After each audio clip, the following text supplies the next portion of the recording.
much of this visit to having kirtan. I'm going to speak also, not just kirtan. But because of that, I picked a song, bhajan, by Bhaktivinoda Thakur, which I thought we could chant, and it's about chanting. Many songs of Bhaktivinoda Thakur are about chanting. Kirtan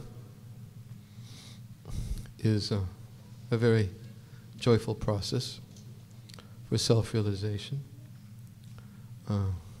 Very attractive. Everybody likes to sing and dance. Of course, not everyone can dance. As we start getting older, I've noticed I'm a little bit restricted in my ability to dance, but still we like to do it. And certainly kirtan is the most joyful expression of singing and dancing, which enables one to simultaneously advance in spiritual life. So not only do we get the opportunity to sing and dance, but simply if we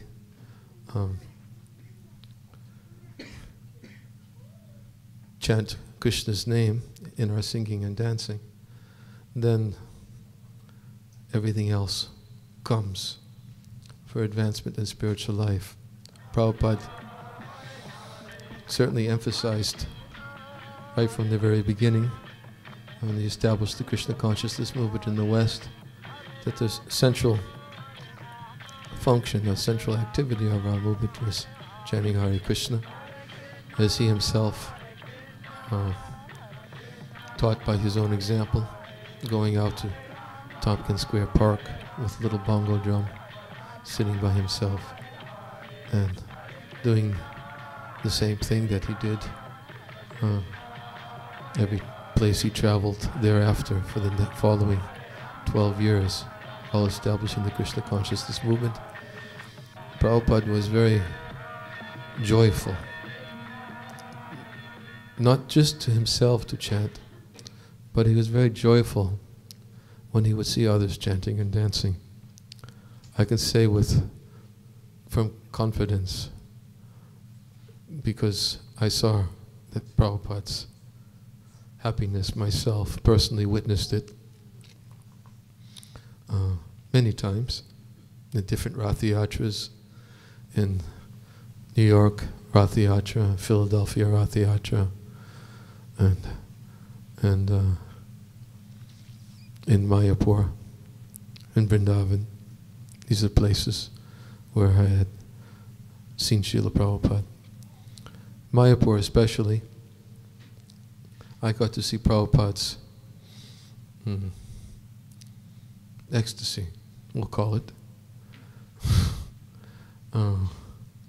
by watching everybody chanting and dancing. It's a famous video. I'm sure many of you have seen the videos of Srila Prabhupada in Mayapur. You've seen Prabhupada, he used to circumambulate the temple room. It was a different temple room back then in the early 70s.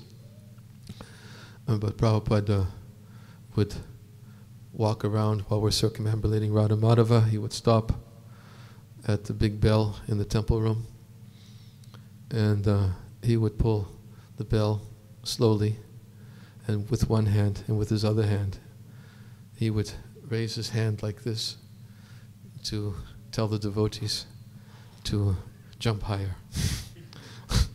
And then he would go faster and faster with the bell, and his hand would come up like this as he go fast and fast. And thousands of devotees. You were there, Panamandaji? Oh, you weren't there then? I saw the video though. Anyone who was there would never forget it. Because Prabhupada's smile was just, he had this radiance when he smiled anyways. but he was radiating such a transcendental pleasure, you could experience it. Our basis of spiritual life is that if the spiritual master is pleased, then to the degree that we can please him, then we can experience pleasure. So there would be a competition, and devotees would chant and dance and jump for Prabhupada's pleasure, and Prabhupada would smile, and the smile would be so radiant that he would challenge us to jump higher with that smile. And sure enough, he did it. And the devotees, and then by jumping higher, Prabhupada's smile would get bigger. That's spiritual life. It's the basis of bhakti, and it's what builds our foundation for advancing in spiritual life to that degree, bhajaniya paramasuka machasa sukhatvam, to the degree that we bring pleasure to the Supreme Lord. To that degree, we'll experience pleasure.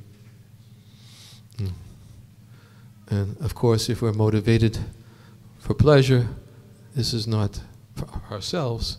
This is not necessarily so pleasing to the Lord, because bhakti means exclusive. Anyubalashita shunyam gana kamaninavita anukulyena krishnana shilam bhakti uttama. The characteristic of bhakti is that it's exclusively meant for Krishna's pleasure. That means that when a devotee does something,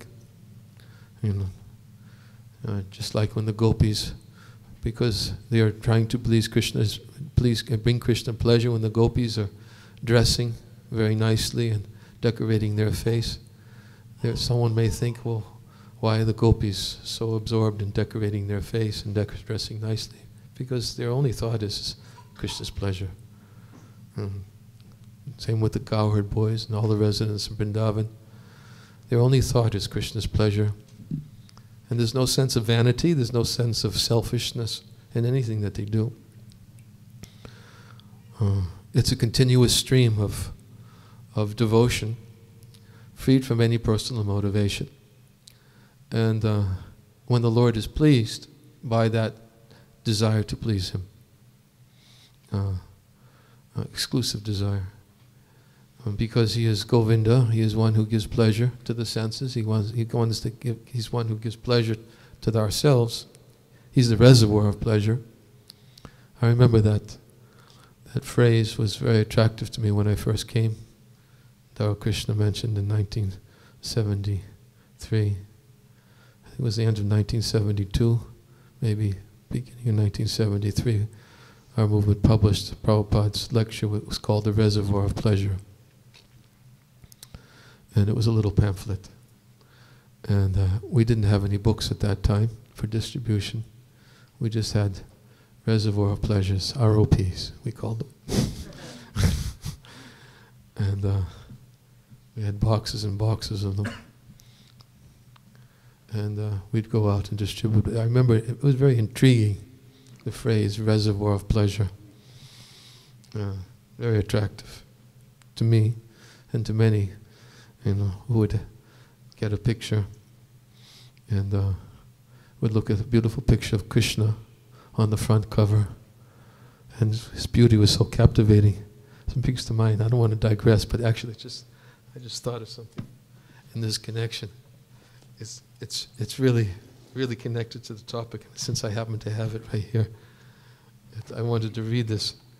This is a letter written by an 8-year-old girl who got one of Srila Prabhupada's books in Russia. And it's about Krishna's beauty. And oops. And let's see, where is it? I know I have it here. Oh, no, wrong folder. We were talking about reservoir of pleasure and Krishna's, his picture that we used to published on that front cover. of Krishna, threefold bending form, holding a flute in Vrindavan. And in the early days in the Soviet Union, when we were distributing books on a very massive scale, many people used to write letters of appreciation for Srila Prabhupada's books and how much Srila Prabhupada's books was influencing their lives. And one of the letters I happen to have here, I have hundreds of these letters. I collected them from back in the early days when Soviet Union just broke open with book distribution. And this letter is from an 8-year-old girl. She says, "Hello, I want you to send me 6 books about that woman." She saw Krishna on the front cover. She was so captivated. She says, "If they are in Russian, then please send them. If not, maybe you have a dictionary for the book. Goodbye, I'm looking forward for the books. I wish you all good luck in passing out these books to the good people. If you have some new books about that woman, please let me know.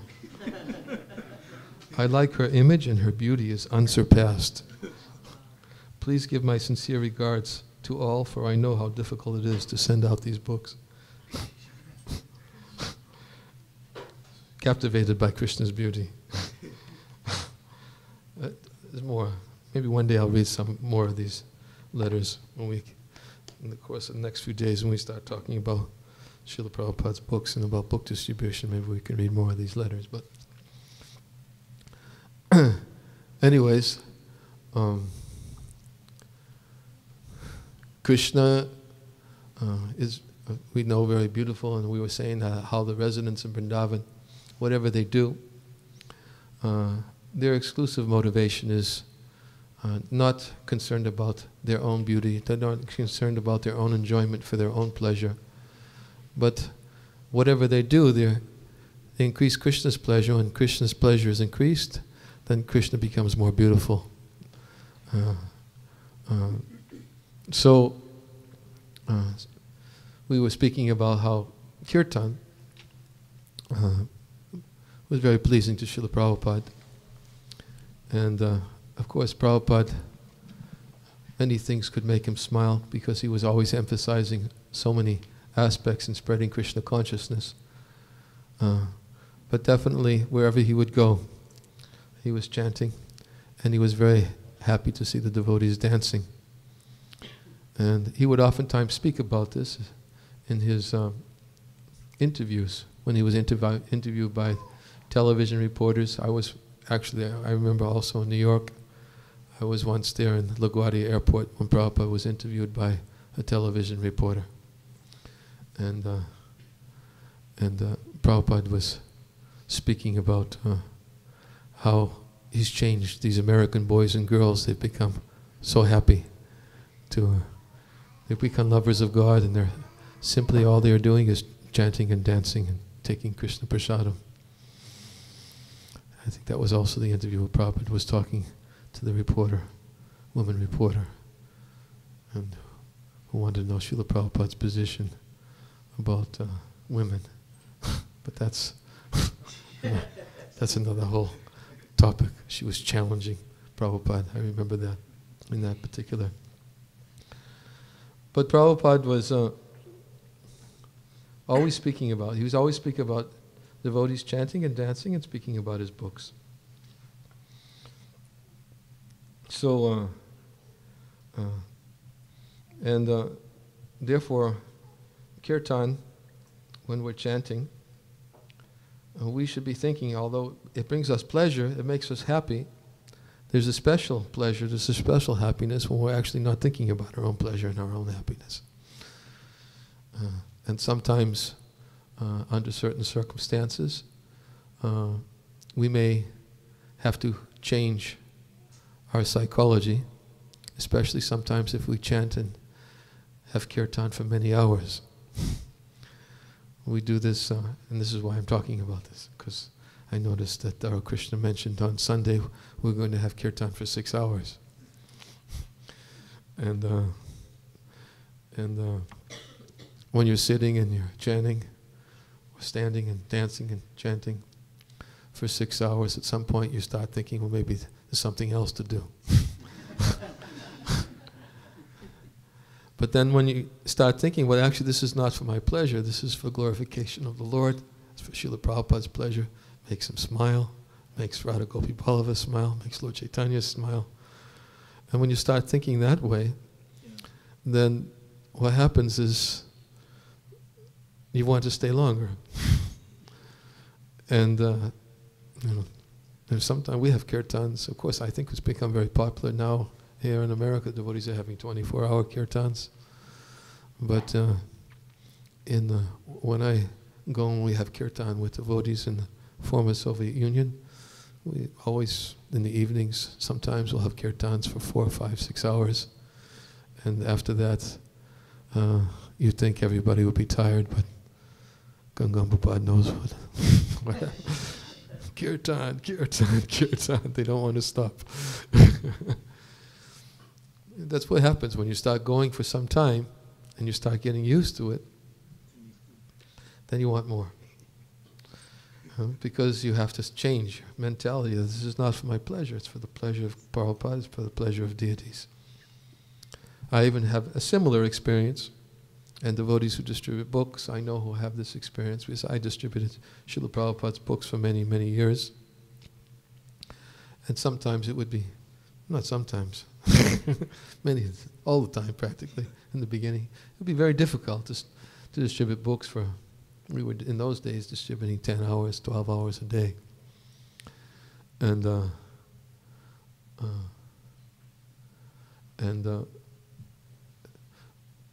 we'd push ourselves, because Prabhupada was always emphasizing that he was so pleased if we make sacrifice to distribute his books. So we would, although our mind was always telling us, no, you've done enough today, we push ourselves and think of Prabhupada, and we sit down, we'd read Prabhupada's books and read his instructions, draw our inspiration, and to perform the sacrifice.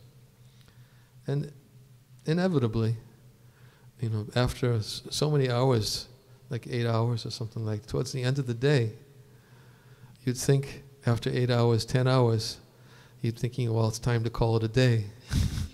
But right at the end of the day, then all of a sudden you start getting this this satisfaction.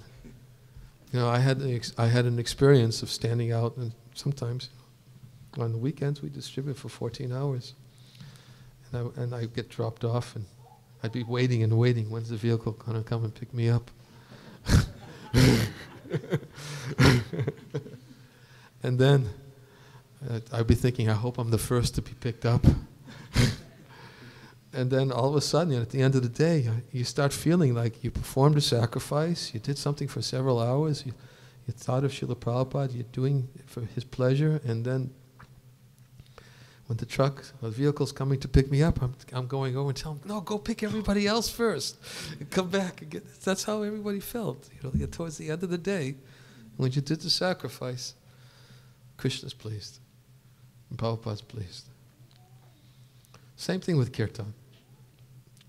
Prabhupada said, of course, book distribution is the Brihat Madanga. Madanga can be heard in this room, or maybe the next door neighbor hears it too sometimes.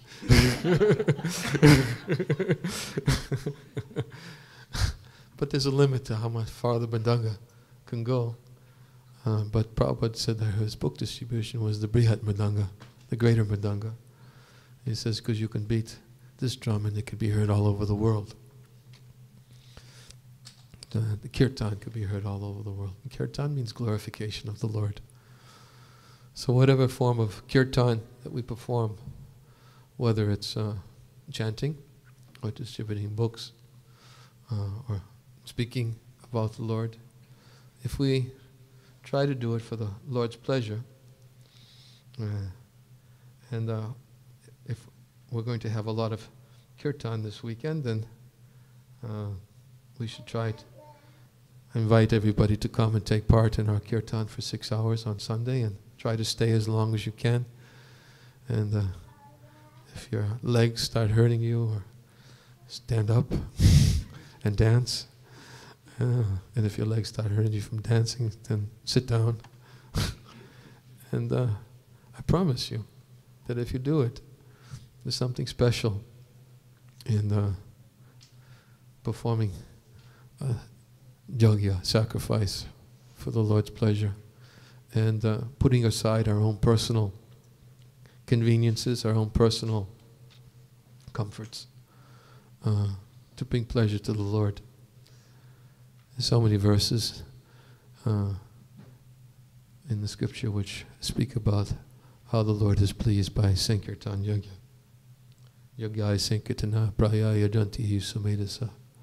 Persons who are intelligent will worship the Supreme Lord in this age of Kali through the congregational chanting of the holy names of the Lord. So, I wanted to chant, as I said, a bhajan about chanting. I won't speak long. I spoke.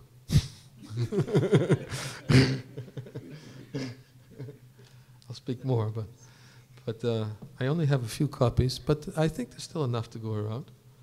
This is called Bolo Hari Bolo, about chanting. And maybe 2 or 3 can look on it at the same time. Madhavendra Puri knows what I'm talking about. Staying out, right? Madhavendra Puri? You know the special sweet taste, right? Madhavendra Puri has been distributing books for how many years? 30 years? 30 years. He distributes Srila Prabhupada's books. So if you want to find out some of the inner secrets about how to get the sweet taste, you can talk to Madhavendra Puri. He'll inspire you.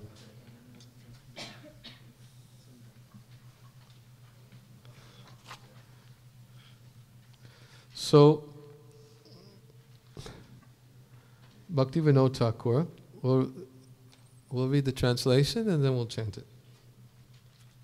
This is a song called Bolo Hari Bolo. Chant the name of Hari, O brothers, with blissful minds. Chant the name of Hari. Chant the name of Hari. Birth after birth and happiness. Chant the name of Hari. Chant the name of Hari, O brothers. You have obtained a human birth. Now chant the name of Hari. Chant the name of Hari.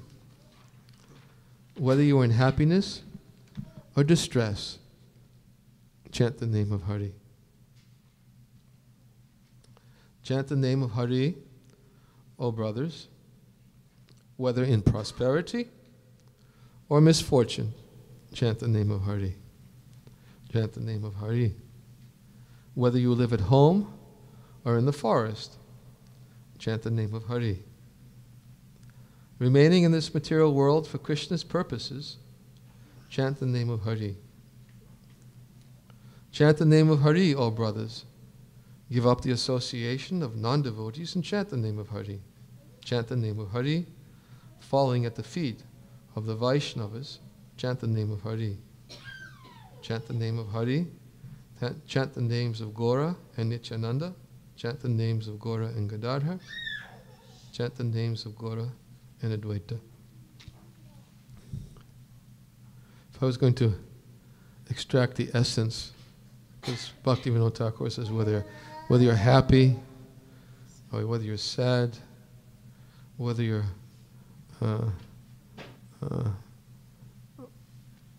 in prosperity, or whether you're in poverty, whether you're living in a home, whether you're living in the forest.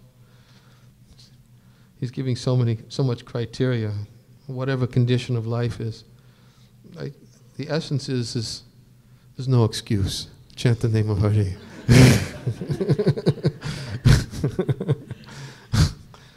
That's the essence. We'll find it.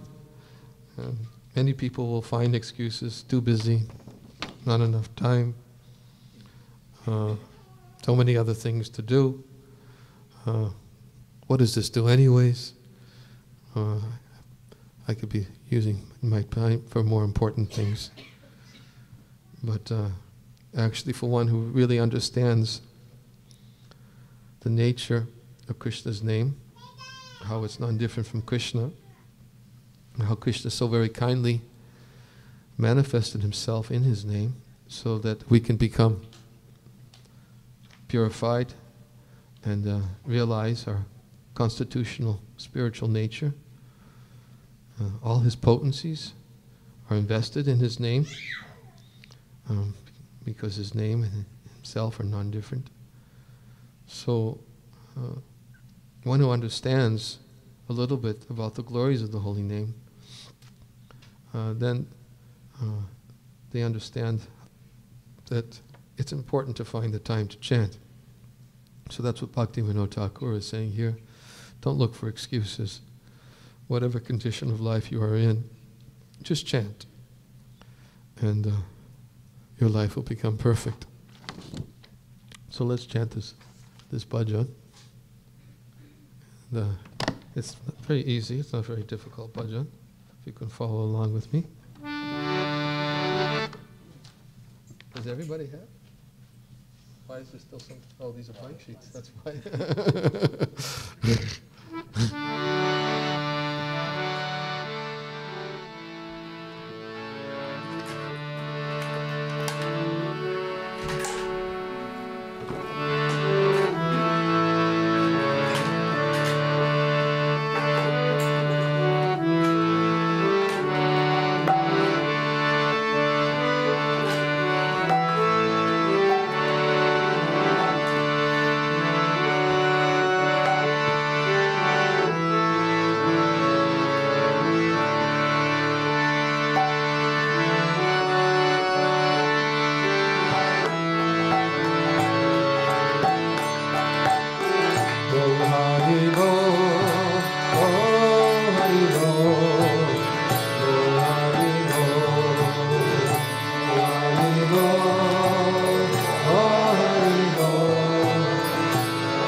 मेरा नंद गाए बोलो हरि बोल।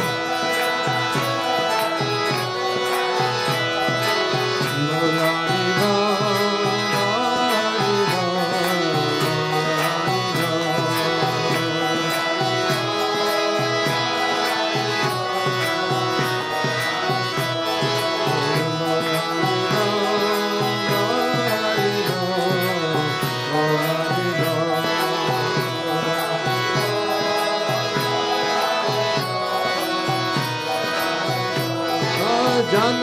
जन्म सुखे बोलो हरि बोल।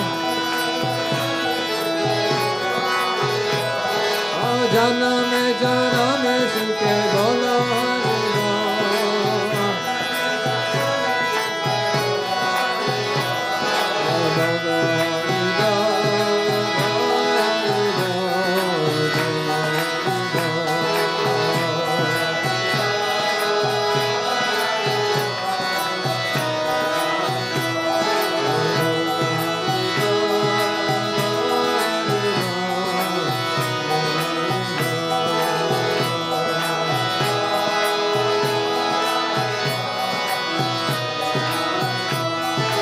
मानव चंद थे भाई बोलो हरि बोल। मानव चंद थे भाई बोलो हरि बोल।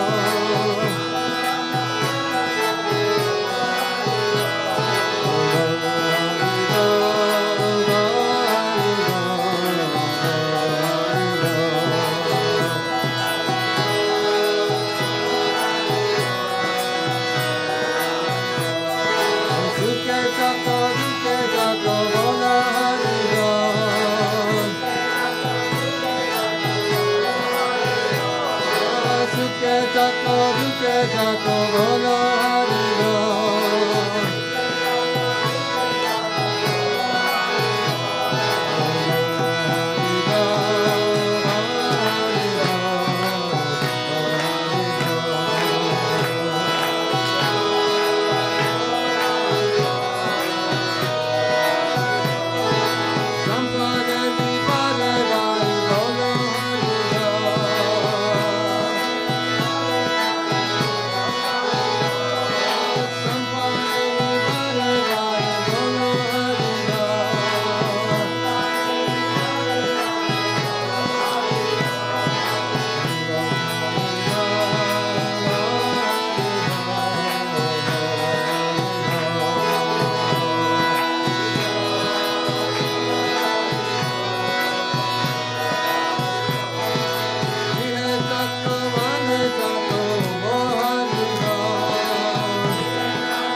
Thank you very much. We're going to end here.